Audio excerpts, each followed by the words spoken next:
Moi, j'ai entendu beaucoup de députés de la majorité commencer à dire qu'Emmanuel Macron ne tournait pas rond.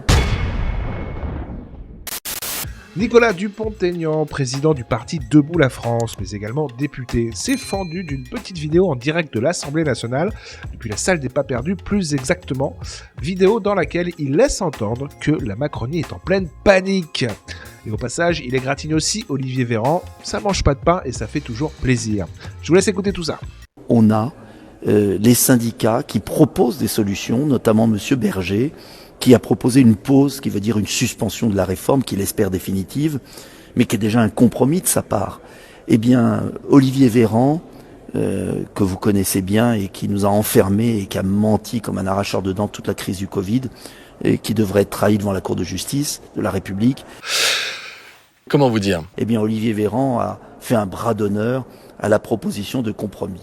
Mais ce qui est nouveau, c'est que toute cet après-midi, dans ces couloirs de l'Assemblée nationale que je vous montre ici, eh bien, moi j'ai entendu beaucoup de députés de la majorité commencer à dire qu'Emmanuel Macron ne tournait pas rond. Je suis lucide. Qu'il ne pouvait pas continuer comme ça.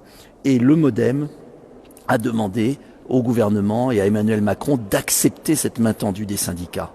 Alors il refuse, mais si la pression continue, notre pression à tous, eh bien, il ne pourra pas refuser longtemps, car bientôt, c'est lui qui prendra la foudre. Il ne faut rien lâcher. Le combat doit continuer, car ce qui est en jeu, c'est la vie de millions de Français qui seront au RSA entre 62 et 64 ans. C'est les mensonges du gouvernement sur la fausse retraite à 1 200 €. C'est les fonds de pension BlackRock qui seront les premiers bénéficiaires de cette réforme. À force de parler que des violences d'une minorité, on ne parle plus de l'essentiel, on ne parle plus de l'immense souffrance des Français. Ouais, c'est pas faux. Si vous avez regardé cette vidéo, c'est que vous ne devez pas trop aimer Macron comme moi. Je vous conseille donc mon top 10 des humiliations de Macron en 2022. Vous allez voir, c'est que du bonheur.